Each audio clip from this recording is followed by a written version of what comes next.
Video ठीक है, audio नहीं आता उसमें। नमस्कार दोस्तों, न्यूज 18 इंडिया के यूट्यूब लाइव पेज पर आपका बहुत स्वागत है और मैं हूं आपके साथ शिवानी पांडे। होंगे लगातार वहां से जो वीडियो आ रहे हैं वो भी आप तक पहुंच रहे होंगे। तालिबान ने वहां पर कब्जा जमा लिया है और क्या हालात पैदा कर दिए हैं तालिबान ने वहां पर, वो भी आप बहुत ठीक ढंग से देख रहे होंगे। और इन सब का मास्टरमाइंड अब धीरे धीरे सामने आ रहा है, जो है पाकिस्तान। लगातार पाकिस्तान ब्रेन वॉश करता है, तालिबान का तरीके बताता है कि उसको आखिर किस तरह काम करना है वहां पर। और अफगानिस्तान की बर्बरता तब से, तालिबान की बर्बरता तब से और ज्यादा हो गई है जब से वहां पर पाकिस्तान के आईएसआई चीफ मौजूद हैं। और उसी को लेकर अब वहां पर लोग भी बहुत ज्यादा आक्रोशित हैं, क्योंकि खून खराबा एक बार फिर से शुरू कर दिया है तालिबान ने पाकिस्तान के कहने पर। और उसी के विरोध में अब लोग वहां पर मौजूद हैं। वीडियोस भी हम आप तक दिखाएंगे, पहुंचाएंगे कि किस तरह के हालात वहां पर अब बनते जा रहे हैं। लोग डरे हुए हैं, परेशान हैं, प्रदर्शन कर रहे हैं पाकिस्तान के खिलाफ। लगातार तालिबान के खिलाफ वो सड़कों पर उतरे हुए हैं। तस्वीरें हम आप तक पहुंचाएंगे, लेकिन सबसे पहले ताल्लुक करा देते हैं जो मेहमान इस वक्त हमारे साथ मौजूद है।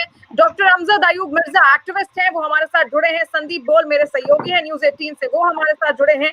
आदित्य राज पॉल हमारे साथ जुड़ गए हैं, मेरे सहयोगी हैं न्यूज 18 से। और कुछ ही देर में हो सकता है जरीफा गफारी, जो कि अफगानिस्तान की पूर्व मेयर भी रह चुकी हैं, वो भी हमारे साथ जुड़ेंगी। उनसे हम जानेंगे कि क्या हालात है इस वक्त अफगानिस्तान में। बर्बर चेहरा देखने को मिल रहा है लगातार तालिबान का।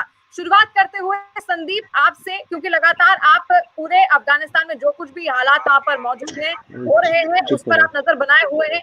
एक सिलसिलेवार ढंग से समझाइए कि आज पूरे दिन क्या हुआ, क्योंकि तमाम वीडियो सोशल मीडिया पर आई और हम तक भी पहुंचे, हमने दर्शकों को भी दिखाया। संदीप।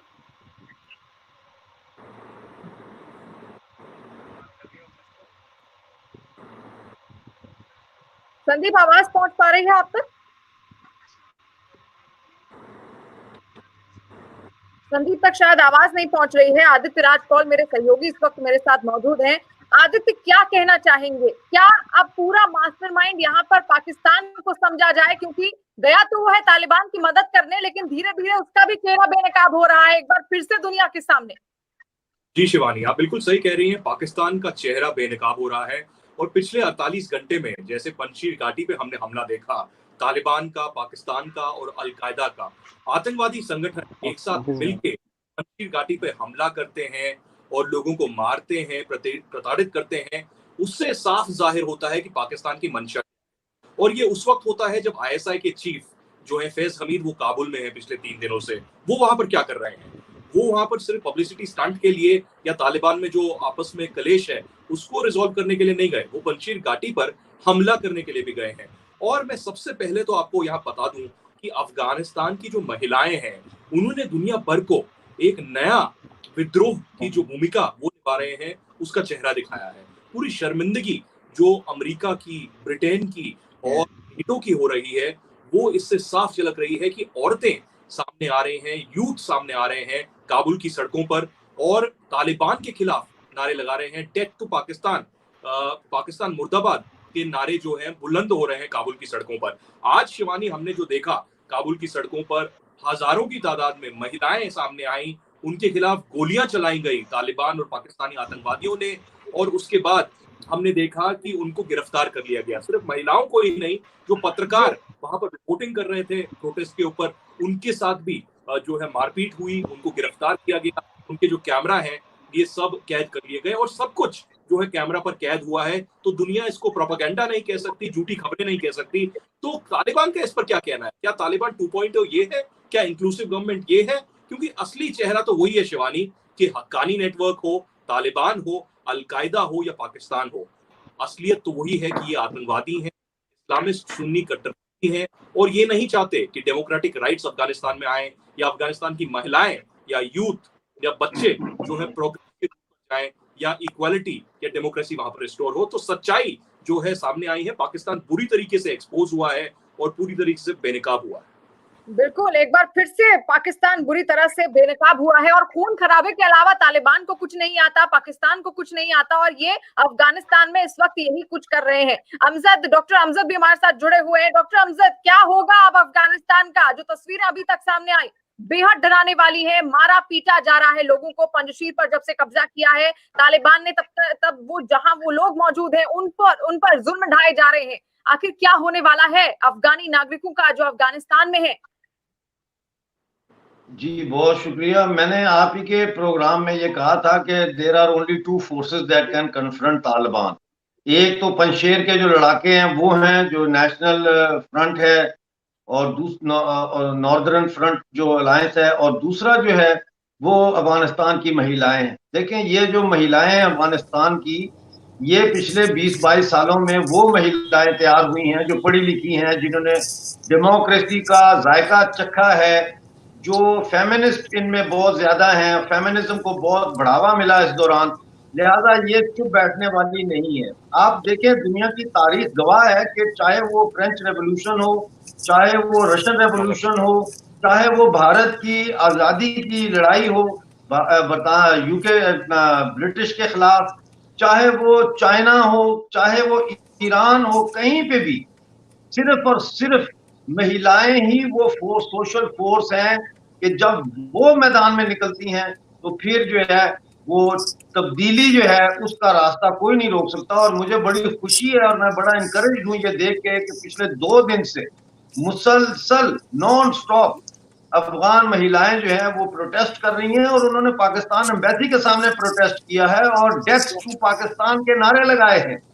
और वहां पे तालिबान को बहुत जबरदस्त हवाई फायरिंग करनी पड़ी। तो मैं ये देख रहा हूं कि अफगानिस्तान में एक तो ये कि इंटरनेशनल लेवल पर उनको बहुत मुश्किल है कि उस तरह की रिकग्निशन मिले जो रिकग्निशन एक सॉवरेन स्टेट को दी जाती है। दूसरा मैं ये देख रहा हूं कि इंटरनली वो टूट फूट का शिकार होंगे, और पाकिस्तान के साथ भी उनके ताल्लुकात मुझे अब टेंस नजर आ रहे हैं, क्योंकि अफगान लीडरशिप ने बहुत बुरा मनाया है इस चीज का कि आईएसआई के जो डीजी हैं जनरल फैज हमीद, वो उनकी इजाजत के बगैर काबुल पहुंचे हैं। देखिए अब चीजें सामने आ रही हैं। तो मुझे लगता है यही है कि अफगानिस्तान में खून खराबा होगा, केओस होगा, और फिर ये खून खराबा और केओस जो है ये पाकिस्तान में भी ट्रांसफर होगा। जी बिल्कुल, और आपने बहुत सही बात कही कि अब जो वहां पर महिलाएं हैं, 20 साल में जो माहौल बना, जो उन्होंने हासिल किया, वो एजुकेटेड महिलाएं हैं और वो चुप बैठने वालों में से नहीं है। और पाकिस्तान उनको सीख दे रहा है कि इन महिलाओं से किस तरह निपटा जाए। मलाला यूसुफजई के साथ जो हुआ पूरी दुनिया ने वो देखा, और वही हालात अब पाकिस्तान चाहता है कि वो तालिबान के जरिए अफगानिस्तान में भी पैदा करे। संदीप फिर से हमारे साथ जुड़ गए हैं। संदीप, क्या लगता है कि क्या तालिबान डर रहा है इन महिलाओं से जिनके हाथ में एजुकेशन जैसा, शिक्षा जैसा हथियार है, जो जागरूक है पूरी तरह से और डरने वालों में से नहीं है? बिल्कुल शिवानी, पिछले 20 साल में अगर अफगानिस्तान में कुछ चीजें बदली वो ये थी कि वहां पे लोगों को बेसिक एजुकेशन जो है वो मिली। हालांकि बहुत ज्यादा करप्शन भी रहा वहां पे, लेकिन बावजूद उसके एक जो ब्रेकअप हो चुका था तालिबान के पहले रिजीम के समय में कि स्कूल्स नहीं चलते थे, और उसके बाद 20 साल में वो सब पढ़ने लिखने लगे। इंटरनेट का जमाना आया तो इंटरनेट ने जो है हर किसी को जो है पूरी तरीके से इस पूरे हालात को समझने और उनके क्या राइट्स हैं उसको भी समझाने की बहुत बेहतर कोशिश की। और यही वजह है कि आज जो पिछले रिजीम में जो महिलाएं घर से बाहर नहीं निकलती थी, वो आज सड़कों पर भीड़ लगा के तालिबान का विरोध कर रही हैं, पाकिस्तान का विरोध कर रही हैं। तो एक बात तो तय है कि सबसे डर अगर तालिबान को किसी भी चीज से लग रहा है तो वो ये कि कहीं कोई मास मूवमेंट खड़ा ना हो जाए, क्योंकि तालिबान हमेशा से ही जब से ये सत्ता में आने की कोशिश कर रहा है, अफगानिस्तान पर कब्जा किया है, तब से अंतर्राष्ट्रीय जगत में सिर्फ एक ही बात कह रहा है कि हम 20 साल पहले वाले तालिबान नहीं है। लेकिन जिस तरीके के सूरत हाल इस वक्त जमीन पे है और उसका नजारा, जो उसका विरोध जमीन पर नजर आ रहा है, उसने फिर एक बार फिर से ये साफ कर दिया है कि तालिबान आज भी 20 साल पुराना है। उसकी नीतियां जो है आज भी वही है, उसमें कोई बदलाव नहीं हुआ है। और यही वजह है कि वहां के लोग पहले अफगानिस्तान से बचने के लिए भाग रहे थे, और अब जब उनके बाहर जाने का रास्ता बंद है, लैंडलॉक कंट्री है, कोई दूसरा जरिया नहीं है बाहर जाने का, तो अब उनके सामने कोई रास्ता नहीं है, तो अब वो सड़कों पर उतरे हैं। उनको पता है कि तालिबान जो है सिर्फ और सिर्फ गोलियों की भाषा जानता है, बंदूक ही चलाना जानता है, वो बातचीत का जरिया उसके सामने कोई नहीं है। तो ऐसे में अब इनके पास कोई दूसरा रास्ता नहीं बचा, इसी वजह से जो है ये सड़कों पर है।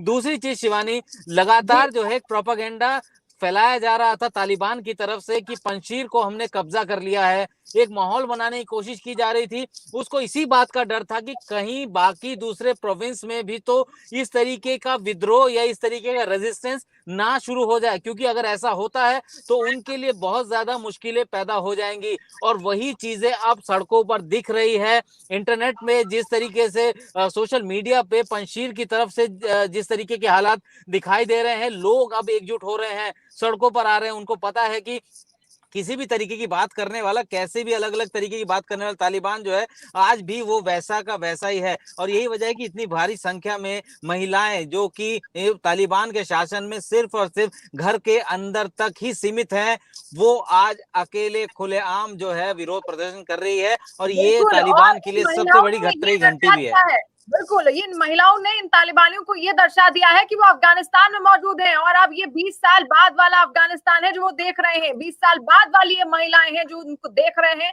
और उनके हाथ में शिक्षा का हथियार है। वो चुप बैठने वालों में से तो नहीं है। आदित्य लगातार हमारे साथ जुड़े हुए हैं। आदित्य, तस्वीरें देखिए, ऐसा लग रहा है कि एक एजेंडा सेट किया जा रहा है। तस्वीरें सामने आ रही हैं, हम दिखा भी रहे हैं लगातार किस तरह पर्दे में बैठकर लड़के और लड़कियों को अलग अलग पढ़ाया जा रहा है। और ये कहा जा रहा है कि जो बूढ़े प्रोफेसर्स हैं वो आकर पढ़ा सकते हैं लड़कियों को, अगर उनकी नीयत अच्छी है तो। इस तरह का कानून बना दिए गए। इससे पहले एक और तस्वीर सामने आई थी जहां पर कुछ लड़कियां, एक अफगानी नेता है, उन्होंने ट्वीट किया था, कुछ लड़कियां स्कूल जा रही थी। यानी कि देखिए, प्रॉपर तरीके से पिक्चर्स क्लिक की जा रही हैं और फिर उनको सोशल मीडिया पर शेयर किया जा रहा है। और तालिबान यहाँ पर अपनी ही छवि सुधारने में लगा हुआ है। लेकिन जो वादा उसने किया था कि सरकार में अब उनकी हिस्सेदारी होगी महिलाओं की, क्या वो उस वादे को पूरा करेगा? आदित्य, देखिए, सबसे पहले तो हम ये जानते हैं कि तालिबान ना ही इंक्लूसिव गवर्नमेंट बनाने वाला है और ना ही अफगानी लोगों ने ऐसा कोई मैंडेट उन्हें दिया है कि सरकार बनाए। कोई इलेक्शन नहीं हुए, कोई डेमोक्रेटिक प्रोसेस नहीं हुआ। ये एक फोर्सफुल कब्जा था, जबरन कब्जा था कि अशरफ गनी ने सोचा कि अगर मैं रुकूंगा और इनके साथ लड़ाई करूंगा तो खून खराबा ज्यादा होगा, तो मुझे निकलना पड़ा। तो अशरफ गनी वहां से निकले, बाकी लोग अमरुल्लाह सलेह वहां से निकले और यहाँ पर जबरन कब्जा जो है इनका हो गया। अब इन्होंने 20 सालों में एक ही चीज सीखी है कि पब्लिसिटी कैसे की जाए, पीआर स्टंट कैसे हो। और पाकिस्तान के जो आईएसआई है वो भी उनको सुझाव देती रही अफगानिस्तान की तालिबान को कि कैसे आगे बढ़ना है। तो दुनिया में ये प्रतीक करते रहे ये कि हम बदले हुए हैं, हम औरतों को भी जिम्मेदारियां देंगे, उनके राइट्स देंगे, बच्चियों को पढ़ने का हक देंगे और इंक्लूसिव गवर्नमेंट बनाएंगे जितने भी एथनिक ट्राइब्स हैं अफगानिस्तान में उनके साथ। लेकिन ऐसा नहीं होने वाला। दुनिया में कहीं पर भी जब मिलिटरीली जबरन कब्जा होता है और खासकर इस्लामिक सुन्नी ऐसी विचारधारा में, वो दूसरों को बिल्कुल कहीं पर भी जो है हिस्सा नहीं देने वाले, ये तो स्पष्ट है।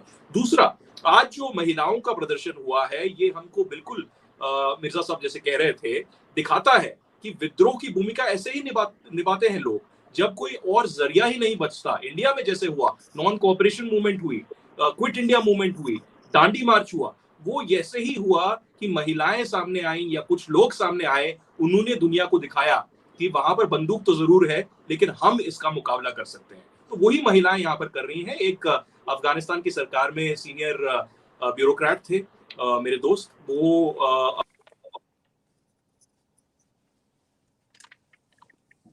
जी आदित्य, आपकी आवाज ठीक ढंग से हम तक पहुंच नहीं पा रही है। अभी जी जी जी, बोलिए आदित्य। तो एक मेरे मित्र हैं ब्यूरोक्रेट अफगानिस्तान में, तो वहीं पर टिके रहे, निकले नहीं। मैं उनका नाम नहीं लेना चाहूंगा सिक्योरिटी रीजन से। उन्होंने ही ये सारे वीडियोस जो है आज उठाए प्रोटेस्ट में और मुझे भेजे, करीबन 15 से 20 वीडियोस जो हम न्यूज़ 18 इंडिया पर दिखा रहे हैं। और इसमें साफ जाहिर हो रहा है कि तालिबान महिलाओं से डरता है। तालिबान पढ़ी लिखी, तालिबान उन लोगों से डरता है जो उनको चैलेंज करें और मॉडर्न ख्यालात जो है, लिबरलिज्म जो है, फेमिनिज्म जो है, यूनिटी जो है, उसकी बात करते हैं, जो प्रोग्रेस और डेमोक्रेसी की बात करते हैं, उससे तालिबान जो है एकदम खौफनाक तरीके से डरा हुआ है। तो वही हमें दिख रहा है। आगे भी ये विद्रोह चलता रहेगा। ये भी होगा कि तालिबान और लोगों को मारेगा। हमने जैसे देखा कि गोर करके जगह है, वहां पर एक अफगानिस्तान की महिला पुलिस कर्मी थी, उनको हत्या कर दी गई। हमारा जो कम्युनिटी के लोग हैं शिया, उनको मार दिया गया। तो ये तो चलता रहेगा सिलसिला। लेकिन विद्रोह की भूमिका जो भी है, चाहे अफगानिस्तान में तालिबान की सुन्नी इस्लामिक सरकार बने, विद्रोह तो चलता रहेगा। जी बिल्कुल, विद्रोह चलता रहेगा और खासतौर पर बड़ी भूमिका यहाँ पर निभा रही है महिलाएं जो अब खुलकर सामने आई हैं। डॉक्टर अमजद जुड़े हुए हैं हमारे साथ। डॉक्टर अमजद, देखिए पाकिस्तान अब बेनकाब हो रहा है धीरे धीरे। आईएसआई चीफ वहां पर एक हफ्ते से बैठे हुए हैं और ये कितना बड़ा खतरा बन सकता है आगे जाके, क्योंकि सारे आइडियाज जो है वो तो जरूर मिल रहे होंगे तालिबान को इन आईएसआई चीफ से, इसलिए वहां पर बैठे हैं। ये कितना बड़ा खतरा है और क्या तालिबान को भी अब डर है कि अगर वो महिलाओं के साथ ज्यादा ज्यादती करता है तो मलाला जैसे ही और ज्यादा मलालाएं अब निकल कर सामने आएंगी, क्योंकि तालिबान ने देख लिया है महिलाओं का गुस्सा, महिलाओं का चेहरा, जो नया चेहरा लेकर वो सामने निकली है। क्या लगता है आपको?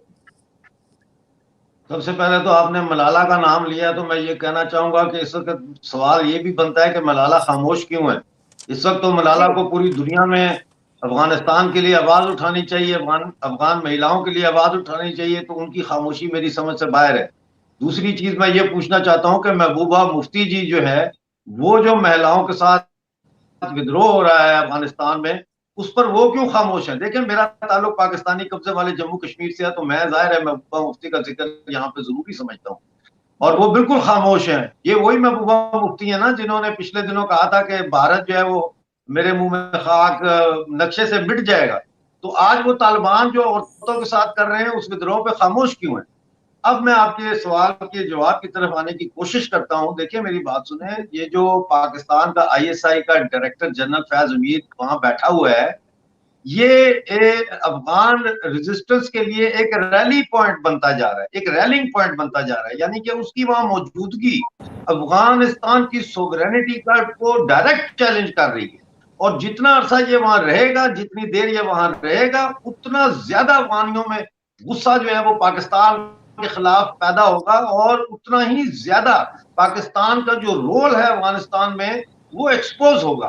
पाकिस्तान ये नहीं चाहता कि अफगानिस्तान में ऐसी हुकूमत कायम हो जो होमोजीनियस हो, जो 100% लाइक माइंडेड पीपल की हो, क्योंकि पाकिस्तान भी ये चाहेगा कि अफगानिस्तान में एक ऐसी हुकूमत कायम हो जो आपस में कॉन्फ्लिक्ट करती रहे, एक दूसरे के साथ लड़ती रहे एक दूसरे के साथ, ताकि पाकिस्तान का पांव जो है वो अफगानिस्तान की सियासत में मौजूद रहे, और पाकिस्तान अपने आप को एक सालस के तौर पर, एक मीडिएटर के तौर पर जो है वो हर वक्त वहां पे मौजूद रखने की कोशिश करें। लेकिन मैं आपको ये बता दूं कि जो हम देख रहे हैं, ये महिलाओं का जो विरोध हो रहा है, जो ये कर रही हैं, प्रोटेस्ट कर रही हैं, ये ऐतिहासिक प्रोटेस्ट हैं, ये ऐतिहासिक प्रोटेस्ट हैं। और आप देखिएगा कि आने वाले दिनों में ये प्रोटेस्ट स्प्रेड आउट होंगे। ये कंधार में, हेरात में, मजार शरीफ में और जगहों पर ये प्रोटेस्ट आपको देखने को मिलेंगे। एक चीज फुट नोट के तौर पर मैं बयान कर दूं कि आपने देखा होगा कि एक वीडियो वायरल हुई है जिसमें तालिबान जो है वो पंशेर के किसी एक बाजार में खड़े हैं और 5-5 हजार अफगानी तकसीम कर रहे हैं लोगों में, जो पब्लिक है बेचारी, और कह रहे हैं कि ये वो है जिन्होंने हथियार डाले हैं। तो वो मुझे शक्लों से तो वो जंगजू नहीं लगते, आम से शहरी लगते हैं, और हो सकता है कि वो इन्हीं के लोग हों जिनको उन्होंने खड़ा किया और पैसे देने के लिए, दिखाने के लिए दुनिया। लेकिन सवाल ये है कि ये पैसे आ कहां से रहे हैं, ये पैसे कहां से आ रहे हैं। काबुल में तो पैसा नहीं है, पाकिस्तान खुद भिखारी है, तो ये पैसा इनको कौन दे रहा है। सवाल ये होता है कि क्या ये पैसा इनको चाइना दे रहा है। जी बेशक, बिल्कुल, बहुत सही बात आपने कही। और लगातार अब हालात भी वहां पर बिगड़ते जा रहे हैं। आदित्य, आज एक खबर हमने ब्रेक की थी जहां पर ये था कि आईएसआई जो है वो कई ऐसे कश्मीरी लड़के हैं जिनको भड़काने की कोशिश कर रहा है, और अफगानिस्तान में जाने से पहले पाकिस्तान और तालिबान की डील भी हुई थी कि तुम हमें पंजशीर दो, हम तुम्हें कश्मीर देंगे। आने वाले समय में कितना बड़ा खतरा बन सकता है ये पाकिस्तान और तालिबान का गठजोड़, खासतौर पर कश्मीर के लिए? देखिए, खतरा तो जरूर है, खतरा तो बिल्कुल मैं ये कहूंगा कि खतरा ऐसा नहीं है कि नहीं है, लेकिन इमिनेंट थ्रेट नहीं है। जैसे कि कल को या एक हफ्ते में या एक महीने में कोई बहुत बड़ा आतंकवादी हमला हो जाए, मुझे नहीं लगता। लेकिन ये जरूर है कि तालिबान को पाकिस्तान कोशिश करता रहेगा ये बताने की कि अगली चोट जो है वो कश्मीर में भारत को पहुंचानी है, तो ये तो रहेगा। दूसरा एक और चीज है कि अफगानिस्तान की जो जेलें हैं, वहां से जितने भी प्रिजनर्स निकले हैं, चाहे वो तालिबान के हो, हक्कानी के हो, जैश मोहम्मद के हो, लश्कर तोयबा के हो, वो बहुत सारे लोग पाकिस्तान पहुंच गए हैं। और इसमें कुछ लोग ऐसे भी हैं जो पाकिस्तान ऑक्यूपाइड कश्मीर पहुंच गए हैं। जैश मोहम्मद के बहुत सारे वीडियोस हमारे पास आए हैं जो रावला कोट, कोटली, मुजफ्फरा बाद से हैं और वहां पर जैश ए मोहम्मद के जो कैंप्स और बेसिस हैं वहां पर ये आतंकवादी अपना ठिकाना बना रहे हैं और कोशिश कर रहे हैं कि निकले। अभी 4 दिन पहले की घटना है जहां पर 2 से 3 आतंकवादी जो इन्फिल्ट्रेशन करने की कोशिश कर रहे थे पाकिस्तान आर्मी की मदद के द्वारा, उनको भारत की सरकार ने, भारत की जो आर्मी ने, उन्होंने मार गिराया। तो कोशिश तो इन्फिल्ट्रेशन की उनकी रहेगी और ये सीज फायर तो मुखौटा था जो पिछले कई महीनों से चल रहा था। लेकिन अब भारत सरकार जो बैक चैनल डायलॉग तालिबान से कर रही है उसमें तालिबान को भी समझाने की जरूरत है। जो तालिबान ने अभी तक मेंटेन रखा है कि हम कश्मीर को बायलैटरल इशू मानते हैं भारत पाकिस्तान का और उसमें हम इंटरफेरेंस नहीं करेंगे। जो शेर मोहम्मद सरनजाई हैं, जो पॉलिटिकल कमीशन के चेयरपर्सन हैं, उन्होंने खुद ये कहा है।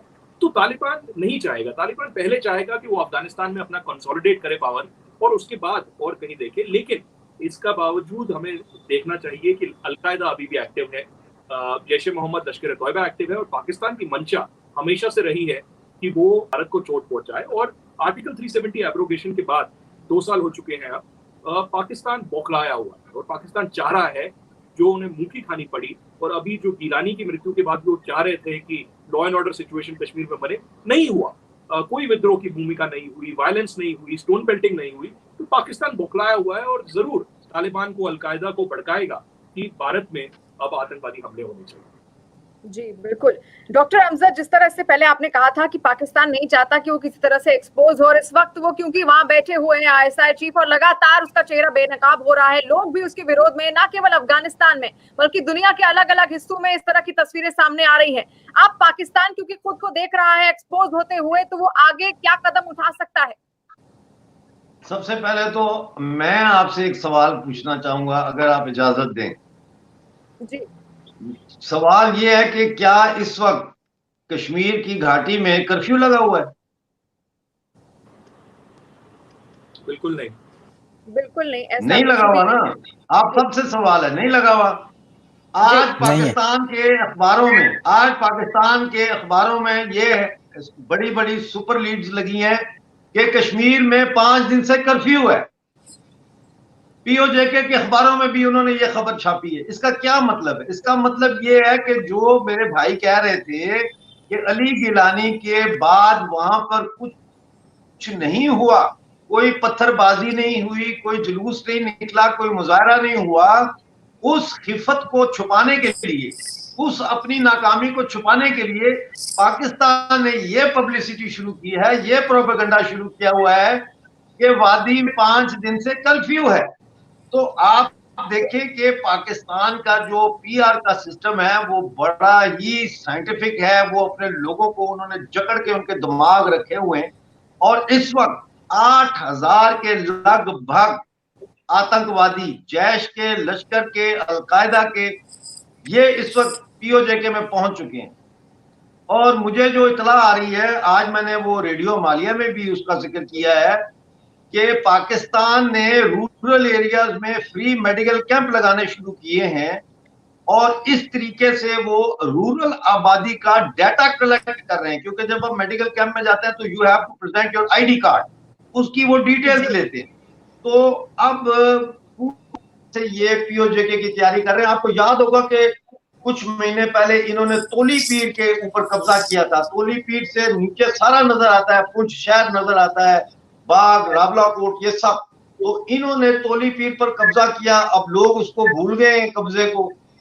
फिर इन्होंने रिसेंटली मुजफ्फराबाद के जो इर्द गिर्द का इलाका है सारा, जैसे दिल्ली के साथ नोएडा है और जगह है, इस तरह से इन्होंने वहां पे जो खेत थे उन पे कब्जा कर लिया। वो छोटे छोटे खेत है, कोई 2 बीघे, कोई 4 बीघे, गरीब किसानों की जमीनें हैं, फसलें तैयार खड़ी हैं, उन्होंने उन पे कब्जा कर दिया, उनको बाहर निकाल दिया। वहां पे भी फौज आ गई है सारी।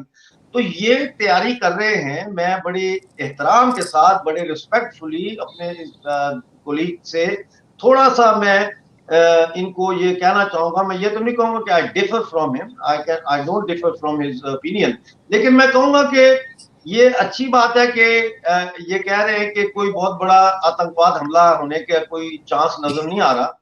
लेकिन इसको फिर कैसे ट्रांसलेट करें? ये जो इतनी तैयारी हो रही है POJK, इसको कैसे ट्रांसलेट करें? 3500 आतंकवादी इस वक्त गिलगित बल्तिस्तान पहुंच चुका है, through Afghanistan, through the Wakhan corridor. तो ये पूरी तैयारी हो रही है और एक तालिबान के काबुल पे कब्जे के बाद एक यूफोरिया पैदा किया गया पूरे पाकिस्तान में through media outlets, through newspaper, through मदरसा, थ्रू जुम्मा का खुतबा, कि जैसे पता नहीं मुसलमान जो है वो अब गजवा हिंद के लिए तैयार हैं और इंडिया के ऊपर हमने चढ़ दौड़ना है। तो ये सारा यूफोरिया किस लिए बनाया जा रहा है? अगर तो इन्होंने कुछ ना करना हो तो इसको फिर टोन डाउन करें, लेकिन वो टोन डाउन नहीं कर रहे। कल जनरल बाजवा ने 6 सितंबर डिफेंस डे के मौके पर तकरीर की और उसने कहा कि हम 370 के एब्रोगेशन को नहीं मानते। अबे तू कौन है? तू सियासी लीडर है, तू प्रधानमंत्री है, तू सियासी बयान दे रहा है। वो तो ऐसे बोल रहा था जैसे प्रेसिडेंट ऑफ पाकिस्तान है। तो कहने का मकसद ये कि something is brewing that has to be very minutely examined. जी, और खासतौर पर पाकिस्तान पर तो बिल्कुल भी भरोसा नहीं किया जा सकता और तालिबान और पाकिस्तान का गठजोड़ तो और भी ज्यादा दुनिया के लिए भी खतरनाक है और भारत के लिए तो है ही है। और जैसे ही तालिबान वहां पर घुसा अफगानिस्तान में, कई ऐसे आतंकी जो जेल में थे वहां पर, पहले अफगानिस्तान की जेल में बंद थे, वो वहां से चलकर सीधे पीओके पहुंच गए हैं। वहां पर उनका क्या साजिश रची जा रही है, क्या आगे क्या होने वाला है, क्योंकि कश्मीर को लेकर तो उनकी डील भी हुई है कि तुम हमें पंजशीर दो, हम तुम्हें कश्मीर दिलाएंगे। तो पाकिस्तान और तालिबान दोनों ही पर भरोसा नहीं किया जा सकता। और तस्वीरें लगातार हमने दर्शकों तक दिखाई किस तरह बर्बरता की जा रही है। जो लोग अफगानिस्तान में मौजूद हैं, अफगानी नागरिक जो वहां पर मौजूद हैं, किस तरह उनको मारा पीटा जा रहा है, बंदूक की नोक पर उनका मुंह चुप कराने की कोशिश की जा रही है। और पाकिस्तान इसमें खासतौर पर अपना बहुत बड़ा रोल प्ले कर रहा है और उसी का आज हमने पर्दाफाश किया। बहुत शुक्रिया डॉक्टर अमजद, आप हमारे साथ जुड़े। संदीप बोलाकर बहुत शुक्रिया। आदित्य राजकौल बहुत बहुत शुक्रिया आप तीनों मेहमानों का। और जो दर्शक हमारे साथ जुड़े यूट्यूब और फेसबुक के, उन सब का भी बहुत बहुत तहे दिल से शुक्रिया। शुक्रिया। जय हिंद।